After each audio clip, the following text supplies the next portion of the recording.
আল্লাহ যখন কাউকে বাঁচাতে চায় তাকে বিপদে ফেলে।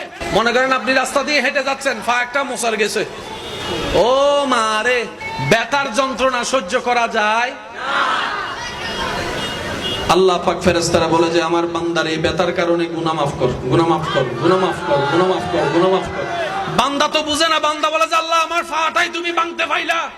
রব বলে যে তুই তো দেখোস নাই, আমি দেখছি তুই গুনার কারণে জাহান্নামে চলবি 10,000 বছর। ওই 10,000 বছর আগুন থেকে বাঁচানোর জন্য আমি দুনিয়ার তোরে 2 বছরের পায়ের কষ্ট দিয়ে মাফ করে দিচ্ছি। সেজন্য প্রত্যেকটা কষ্ট নিয়ামত। বলেন প্রত্যেকটা কষ্ট নিয়ামত, প্রত্যেকটা অভাব, জোরে বলেন প্রত্যেকটা অভাব, প্রত্যেকটা দুঃখ। আমাদের কাজ হচ্ছে আল্লাহ শুকরিয়া করে ধৈর্য ধরা, আর দ্বিতীয় কোনো কাজ। কারণ আপনি যদি শুকরিয়া করে ধৈর্য ধরতে পারেন, আল্লাহ তাআলা আপনার সেই কাজের বিনিময়ে গুনাহ মাফ করবে, নিয়ামতও বাড়ায় দিবে। 10 টাকা থেকে 8 টাকা দান করলে লাভ না লস? জোরে বলেন না। 10 টাকা থেকে 8 টাকা দিলে থেকে আরো জোর হন না, এটা কি? কিন্তু আল্লাহর জন্য যদি আপনি খরচ করতে পারেন, জোরে বলেন কয় গুণ?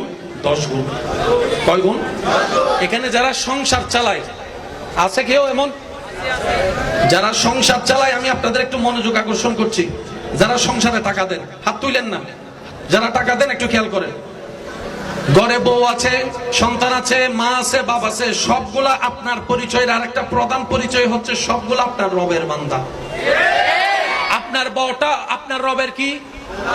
আপনার সন্তানগুলো আপনার রবের কি? আপনার মা বাবা আপনার রবের কি?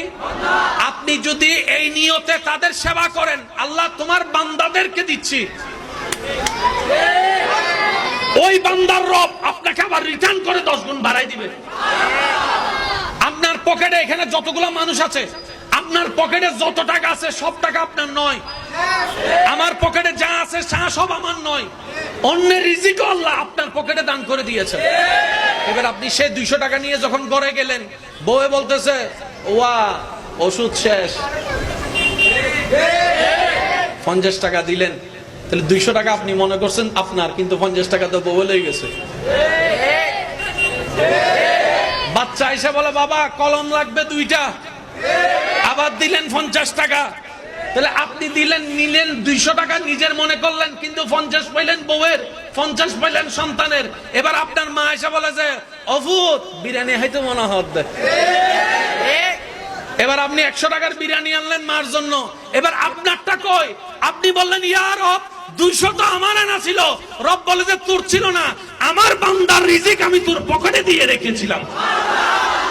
সেজন্য কাউকে যদি খাবান, তোর সংসার আমি দিচ্ছি, বাজার আমি করে দিচ্ছি, আল্লাহর ওয়াস্তায় কথা বলবেন না, মনে মনে রবের দরবারে শুকরিয়া করবেন, আল্লাহ তোমার বান্দার সেবা আমাকে করার তৌফিক দিয়েছো, আল্লাহ সেটা যেন সুন্দরভাবে আদায় করতে পারে তুমি দয়া করি বলো না।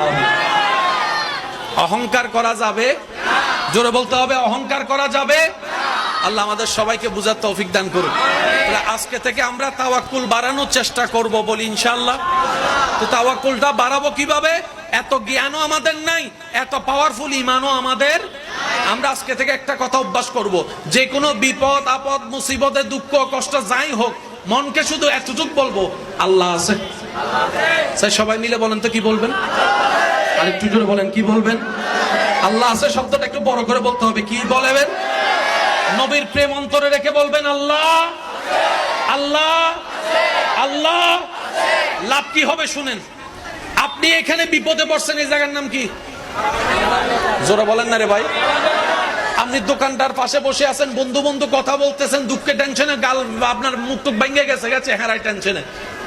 বন্ধু আয়সা বন্ধুর সাথে শেয়ার করলেন, বন্ধু যখন আপনাকে আরো বেশি টেনশনে ফেলাই দিছে, আপনি বন্ধুরা বললেন আমি টেনশন করি না, আমার জোরে বলেন আমার। আপনি যে আস্তে করে কথাটা বলছেন দোকানদার শুনে নাই, কিন্তু আপনার রব শুনে গেছে। সুবহানাল্লাহ জোরে বলেন না। আপনি শুনেন নাই, আপনার বন্ধু শুনে নাই, বউয়ে শুনে নাই, স্বামীয়ে শুনে নাই, আল্লাহ শুনে গেছে। এবার আল্লাহ ফেরেশতারা ডাইকা জিজ্ঞেস করে, এই আমার নাম নিল এটা কে রে? আমার নাম নিল, এখন বিপদে পড়ে সে কে? ফেরেশতা বলবে আল্লাহ তোমার একজন অভাবী বান্দা, তোমার একজন দুঃখী বান্দা, তোমার একজন অসহায় বান্দা। রব বলবে সে কি আমার নাম নিয়েছে সত্য?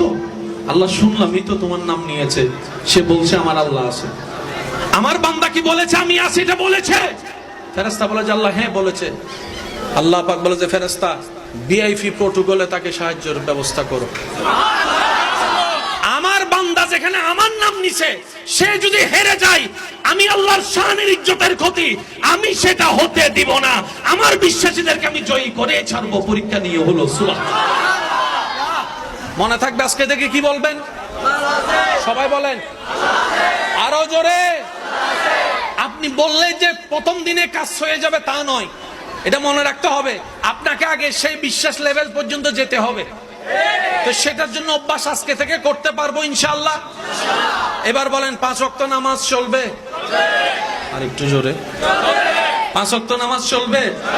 ব্যস্ততা আছে না? চাকরি আছে না? ব্যবসা আছে না? সংসার আছে না? রান্না আছে না? গাড়ি আছে না? ফাঁকে ফাঁকে ফাঁকে ফাঁকে আমি প্রত্যেকটা দোকানদারকে বলবো জায়গা পাইলেই একটু জায়গা রাখবেন দোকানে নামাজটা পড়ার জন্য। একটা কার্ড বানাবেন, এখানে লিখে দিবেন নামাজের বিরতি চলছে। কথা বলেন আরো জোরে বলেন। আপনিও নামাজ না পড়লে পড়ে নেন, একটা কার্ড লাগাই দেন নামাজের বিরতি চলছে, আপনিও নামাজ না পড়লে পড়ে নেন। এবার আপনি বলবেন ভাই বিধর্মী হলে, আমি বলবো বিধর্মীর জন্য এটা লিখতেও বলি নাই, কারণ বেশিরভাগ মুসলমান, তাই মুসলমানের জন্য লোক করতে বলেছি। কথা বলেন ঠিক কিনা? আর যদি দোকান আপনার বড় থাকে একটু জায়নামাজের জায়গা একটু বাড়ান, 3-4 জন যেন বসতে পারেন। 4 জন যদি আপনার কর্মী থাকে একজনকে পাহারায় বসান, 3 জন নামাজের মধ্যে দাঁড়ায় যান। ওই 3 জন উঠলে আবার একজন নামাজ পড়বে, দেখবেন ওই দোকানে বরকত কেমন আসবে, কোন জায়গা থেকে আসবে আপনি কল্পনাও করতে পারবেন না। রব বলে যে হাজার ব্যস্ততার মধ্যেও যে আমি রবকে স্মরণ করে আমি রব তাকে স্মরণ রাখি। বলেন না সুবহানাল্লাহ। তাহলে নামাজ বাদ দেওয়া যাবে? আওয়াজটা আরো বড় লাগবে। নামাজ বাদ দেওয়া যাবে? এবার আপনি বিভিন্ন কাজে আছেন, ব্যবসায় আছেন, চাকরিতে আছেন, গাড়িতে আছেন, যেখানেই আছেন, অবসর সময় লা ইলাহা ইল্লাল্লাহ জিকির করেন, সুবহানাল্লাহ জিকির করেন, আলহামদুলিল্লাহ জিকির করেন। এই এক একটা সেকেন্ডের জিকির কাল হাসরের ময়দানে পাহাড়ের মতো সওয়াব হয়ে আপনার সামনে দাঁড়ায় যাবে। কারণ আমাদের হায়াত কি লম্বা না কম? একটু শেষ ভালো যার সব ভালো তার জোরে বলেন আমাদের হায়াত কি লম্বা না কম? এই কম হায়াতটাকে বেশিভাবে কাজে লাগানোর দরকার আছে। আল্লাহ পাক আমাদের সবাইকে কবুল করুন।